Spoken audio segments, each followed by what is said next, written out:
Confident group ಮಾಲೀಕ CJ Roy ಏನಿದ್ದಾರೆ ಅವರು ಆತ್ಮಹತ್ಯೆ ಮಾಡಿಕೊಂಡಿದ್ದಾರೆ. ದೊಡ್ಡ ಮಟ್ಟದಲ್ಲಿ ಸುದ್ದಿ ಆಗ್ತಾ ಇದೆ. ಹಾಗಾದರೆ ಅವರು ಸಾವಿರಾರು ಕೋಟಿ ರೂಪಾಯಿಯ ಒಡೆಯ ಆಗೋಕೆ ಹೇಗೆ ಸಾಧ್ಯ?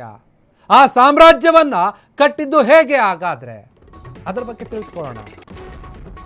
ಇವರು ಆತ್ಮಹತ್ಯೆ ಮಾಡ್ಕೊಂಡಿದ್ದಾರೆ, ತನಿಖೆ ನಡೀತಾ ಇದೆ ಅದೊಂದು ಕಡೆ. ಆದರೆ ಇವರು ಯಾವ ರೀತಿಯಾಗಿ ಸಾಮ್ರಾಜ್ಯವನ್ನು ಕಟ್ಟಿದ್ದು? ಓರ್ವ ಸಾಮಾನ್ಯ ವ್ಯಕ್ತಿ ಸಾಮ್ರಾಜ್ಯವನ್ನು ಕಟ್ಟಿದ್ದು ಹೇಗೆ? ಹಾಗಾದರೆ ಸಾವಿರಾರು ಕೋಟಿ ರೂಪಾಯಿಯ ದುನಿಯಾವನ್ನು ಕಟ್ಟಿದ್ದು. ರೋಚಕ ಕಥೆ ಇದು. 3,000 ಕೋಟಿ ರೂಪಾಯಿ ಒಡೆಯ, ವರ್ಷಕ್ಕೆ 100 ಕೋಟಿಗೂ ಅಧಿಕ ಲಾಭ ಬರುತ್ತೆ ಅವರಿಗೆ. ವೃತ್ತಿಯನ್ನ ಆಟೋ ಚಾಲಕನಾಗಿ ಆರಂಭಿಸಿರ್ತಾರೆ ಇವರು. 2006ರಲ್ಲಿ ಕಾನ್ಫಿಡೆಂಟ್ ಗ್ರೂಪ್ ಅನ್ನು ಸ್ಥಾಪನೆ ಮಾಡ್ತಾರೆ CJ ರಾಯ್ ಅವರು. ದಕ್ಷಿಣ ಭಾರತದ ನಂಬರ್ 1 ರಿಯಲ್ ಎಸ್ಟೇಟ್ ಉದ್ಯಮಿ ಆಗ್ತಾರೆ. CJ ರಾಯ್ ಆಸ್ತಿಯ ಒಟ್ಟು ಮೌಲ್ಯ 8,300 ಕೋಟಿ ರೂಪಾಯಿ ಇದೆ. ಬೆಂಗಳೂರು, ಕೇರಳ, ದುಬೈನಲ್ಲೂ ಕೂಡ ರಾಯ್ ವಹಿವಾಟನ್ನು ನಡೆಸ್ತಾರೆ, ವ್ಯವಹಾರಗಳನ್ನು ಮಾಡ್ತಾರೆ. 19 ವರ್ಷದಲ್ಲಿ ದೊಡ್ಡ ಸಾಮ್ರಾಜ್ಯವನ್ನು ಕಟ್ಟಿದ್ದಾರೆ doctor CJ Roy. Confident group ಏನಿದೆ ಅದು ದೇಶದಲ್ಲಿನೇ ನಂಬರ್ 1 ರಿಯಲ್ ಎಸ್ಟೇಟ್ ಕಂಪನಿ ಅಂತ ಹೇಳಿ ಹೆಸರು ಪಡ್ಕೊಂಡಿದೆ. ದೊಡ್ಡ ಮಟ್ಟದ ಹೆಸರಿದೆ. ಇವ್ರಿಗೂ ಕೂಡ ಅಷ್ಟೇ. ಇವರು ಈ ಸಾಮ್ರಾಜ್ಯವನ್ನು ಕಟ್ಟೋಕೆ, ಸಾವಿರಾರು ಕೋಟಿ ರೂಪಾಯಿಯ ಒಡೆಯ ಆಗೋಕೆ, ಲಕ್ಷಾಂತರ ಜನರಿಗೆ ಕೆಲಸವನ್ನು ಕೊಡೋಕೆ, ವರ್ಷಕ್ಕೆ 100 ಕೋಟಿಗಿಂತಲೂ ಆದಾಯವನ್ನು ಗಳಿಸೋಕೆ ಸಾಕಷ್ಟು ಶ್ರಮ ಪಟ್ಟಿದ್ದಾರೆ. ಇವರು ಸ್ಟಾರ್ಟಿಂಗಲ್ಲಿ ಆಟೋ ಚಾಲಕರಾಗಿರ್ತಾರೆ. ಆಟೋ ಚಾಲಕರಾಗಿ ತಮ್ಮ ವೃತ್ತಿ ಜೀವನವನ್ನು ಆರಂಭಿಸ್ತಾರೆ. ಆನಂತರ ಅವರ ತಲೆಯಲ್ಲಿ ಬಿಸ್ನೆಸ್ ಮಾಡಬೇಕು ಅನ್ನೋದು ಬರುತ್ತೆ. ಹಂತ ಹಂತವಾಗಿ ಬೆಳೆದುಕೊಂಡು ಹೋಗ್ತಾರೆ. ರಿಯಲ್ ಎಸ್ಟೇಟನ್ನು ಒಂದು ರೀತಿಯಾಗಿ ಇವರು ಯಾವ ರೀತಿಯಾಗಿ ತೆಗೆದುಕೊಂಡು ಹೋಗ್ತಾರೆ ಅಂತಂದರೆ, ಅವರ ಜೀವನದಲ್ಲಿ ಅವರು ಯಾವತ್ತೂ ಕೂಡ ಹಿಂದಕ್ಕೆ ತಿರುಗಿ ನೋಡಲೇ ಇಲ್ಲ. ಅಷ್ಟು ದೊಡ್ಡ ಮಟ್ಟಕ್ಕೆ ಬೆಳೆದು ನಿಂತಿರ್ತಾರೆ. ಬೆಂಗಳೂರು, ಕೇರಳ, ದುಬೈ, ಬೇರೆ ಬೇರೆ ಕಡೆ ಎಲ್ಲ ಕೂಡ ವ್ಯವಹಾರಗಳನ್ನು ಮಾಡ್ತಾಯಿದ್ರು. ರಿಯಲ್ ಎಸ್ಟೇಟ್ನಲ್ಲಿ ಸಾಕಷ್ಟು ಹೆಸರು ಮಾಡಿದರು. ದೇಶದಲ್ಲಿ ನಂಬರ್ 1 ರಿಯಲ್ ಎಸ್ಟೇಟ್ ಉದ್ಯಮಿ ಅಂತ ಹೆಸರು ಕೂಡ ಮಾಡಿದರು. ಈ ಕಂಪನಿಗೂ ಕೂಡ ದೊಡ್ಡ ಮಟ್ಟದ ಹೆಸರಿತ್ತು. ಇಂಥವರು ಈಗ ಆತ್ಮಹತ್ಯೆಯನ್ನು ಮಾಡಿಕೊಂಡು ಸಾವನ್ನಪ್ಪಿದ್ದಾರೆ. ಇವರು ಸಾಮ್ರಾಜ್ಯವನ್ನು ಕಟ್ಟಿದ ರೀತಿ ಕೆಲವರಿಗೆ ಪ್ರೇರಣೆಯಾಗುತ್ತೆ. 3,000 ಕೋಟಿ ರೂಪಾಯಿ ಒಡೆಯ ಆಗಿದ್ದಾರೆ ಅವರು. ಇನ್ನು ಬೇರೆ ಬೇರೆ ಆಸ್ತಿ ಎಲ್ಲ ಸೇರಿದ್ರೆ ಜಾಸ್ತಿ ಆಗುತ್ತೆ. ಒಂದು ವರ್ಷಕ್ಕೆ 100 ಕೋಟಿ ರೂಪಾಯಿ ಬರುತ್ತೆ ಆದಾಯ, ಅದಕ್ಕಿಂತ ಜಾಸ್ತಿನೇ ಬರುತ್ತೆ.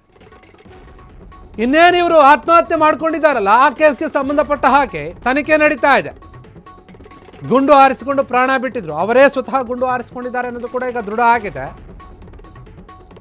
ಈ ಪ್ರಕರಣದ ಸಂಬಂಧ ಪೊಲೀಸರು ತನಿಖೆಯನ್ನು ಚುರುಕುಗೊಳಿಸಿದ್ದಾರೆ. ಅಶೋಕನಗರದ ಪೊಲೀಸರೇನಿದ್ದಾರೆ ಎಲ್ಲ ಆಯಾಮದಲ್ಲಿ ತನಿಖೆ ಮಾಡ್ತಾ ಇದ್ದಾರೆ. CJ ರಾಯ್ ಜೊತೆ ಯಾರ ಲಿಂಕ್ ಇತ್ತು, ಯಾರ್ಯಾರ ಸಂಪರ್ಕ ಇತ್ತು, ಯಾರ ಜೊತೆಗೆ ಪಾರ್ಟ್ನರ್ಶಿಪ್ ಅನ್ನು ಹೊಂದಿದ್ರು, ಇದೆಲ್ಲದರ ಬಗ್ಗೆ ತನಿಖೆ ಆಗುತ್ತೆ. ಮಾಹಿತಿಯನ್ನು ಸಂಗ್ರಹಣೆ ಮಾಡ್ತಾ ಇದ್ದಾರೆ ಪೊಲೀಸರು. ಈಗಾಗಲೇ ಮಾಹಿತಿ ಪಡೆದಿದ್ದಾರೆ ಪೊಲೀಸ್ನ ಮಹಾನಿರ್ದೇಶಕ ಆಗಿರುವಂಥ ಸಲೀಂ ಕಮಿಷನರ್. ಖ್ಯಾತ ಉದ್ಯಮಿ CJ ರಾಯ್ ಆತ್ಮಹತ್ಯೆ ಕೇಸ್ಗೆ ಸಂಬಂಧಪಟ್ಟ ಹಾಗೆ ಬೇರೆ ಬೇರೆ ಆಯಾಮದಲ್ಲಿಯೂ ಕೂಡ ತನಿಖೆ ನಡೀತಾ ಇದೆ. ದೊಡ್ಡ ಸಾಮ್ರಾಜ್ಯವನ್ನು ಕಟ್ಟಿದ್ರು, ಸಾವಿರಾರು ಕೋಟಿಯ ಒಡೆಯ ಆದರು. ಒಡೆಯಾಗಿ ಯಶಸ್ವಿ ಉದ್ಯಮಿ ಅಂತ ಅನ್ನಿಸ್ಕೊಂಡ್ರು. ಅದಾದ ಮೇಲೆ ದುಡ್ಡು ಬಂದ ಮೇಲೆ ಪ್ರಾಬ್ಲಮ್ ಬರೋದು ಕಾಮನ್ನು.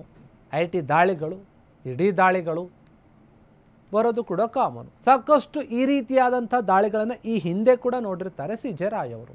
ಆದರೆ ಪದೇ ಪದೇ ಈ ರೀತಿಯಾಗಿ ಆಗ್ತಾ ಇದೆಯಲ್ಲ ಅಂತ ಬೇಸತ್ತು, ಬೇಜಾರಾಗಿ ಆತ್ಮಹತ್ಯೆ ಮಾಡಿಕೊಂಡ್ರು ಅಥವಾ ಬೇರೆ ಏನಾದರೂ ಕಾರಣ ಇದೆಯೋ?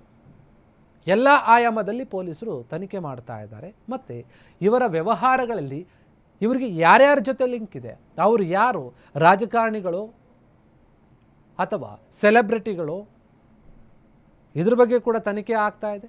ಯಾರ್ಯಾರ ಜೊತೆ ಇವರು ವ್ಯವಹಾರದಲ್ಲಿ ಬಿಸ್ನೆಸ್ಸಲ್ಲಿ ಪಾರ್ಟ್ನರ್ಶಿಪ್ಪನ್ನು ಹೊಂದಿದ್ರು, ಇವರಿಗೆ ಏನಾದರೂ ಮನಸ್ತಾಪ ಇತ್ತಾ, ಬೇರೆ ಏನಾದರೂ ಕಾರಣ ಇದೆಯಾ, ಅದ್ರ ಬಗ್ಗೆ ಕೂಡ ತನಿಖೆ ಮಾಡ್ತಾ ಇದ್ದಾರೆ ಪೊಲೀಸರು. ದೊಡ್ಡ ಇಶ್ಯೂ ಇದು. ಸಾವಿರಾರು ಕೋಟಿ ಒಡೆಯಾಗಿರುವಂತಹ ಉದ್ಯಮಿಯೊಬ್ಬರು ಈಗ ಏಕಾಏಕಿಯಾಗಿ ಗುಂಡನ್ನು ಹಾರಿಸಿಕೊಂಡು ಸಾವನ್ನಪ್ತಾರೆ, ಆತ್ಮಹತ್ಯೆಯನ್ನು ಮಾಡ್ಕೊಳ್ತಾರೆ ಅಂದರೆ ಯಾರೂ ಕೂಡ ಸುಮ್ಮನಿರೋಕ್ಕೆ ಸಾಧ್ಯ ಇಲ್ಲ. ಇದನ್ನು ಸಾಮಾನ್ಯವಾಗಿ ನಾರ್ಮಲ್ ಆಗಿ ತೆಗೆದುಕೊಳ್ಳೋಕೆ ಯಾರೂ ಕೂಡ ಹೋಗೋದಿಲ್ಲ. ರಾಯ್ ಅವರ ಒಂದು ಸಾವು ಏನಿದೆ, ಆತ್ಮಹತ್ಯೆ ಏನಿದೆ, ನಿಜಕ್ಕೂ ಕೂಡ ಸಾಕಷ್ಟು ಅನುಮಾನಗಳನ್ನು ಹುಟ್ಟಾಕಿದೆ. ಬೇರೆ ಬೇರೆ ಆಯಾಮದಲ್ಲಿಯೂ ಕೂಡ ಈಗ ಪೊಲೀಸರು ತನಿಖೆ ಮಾಡ್ತಾ ಇದ್ದಾರೆ. ಏನಾದರೂ ವಿಚಾರಗಳು ಹೊರಗೆ ಬರ್ಬೋದು. ಒಂದು ರಹಸ್ಯವಾದಂಥ ವಿಚಾರಗಳು ಏನಾದರೂ ಅಡಗಿದ್ರೆ ಅದು ತನಿಖೆಯಲ್ಲಿ ಬಯಲಾಗುತ್ತೆ. ಈಗಾಗಲೇ ಅವರ ಡೈರಿನೂ ಸಿಕ್ಕಿದೆ, ಕೆಲವೊಬ್ಬರ ಲಿಂಕ್ ಇದೆ ಅನ್ನೋದು ಗೊತ್ತಾಗಿದೆ.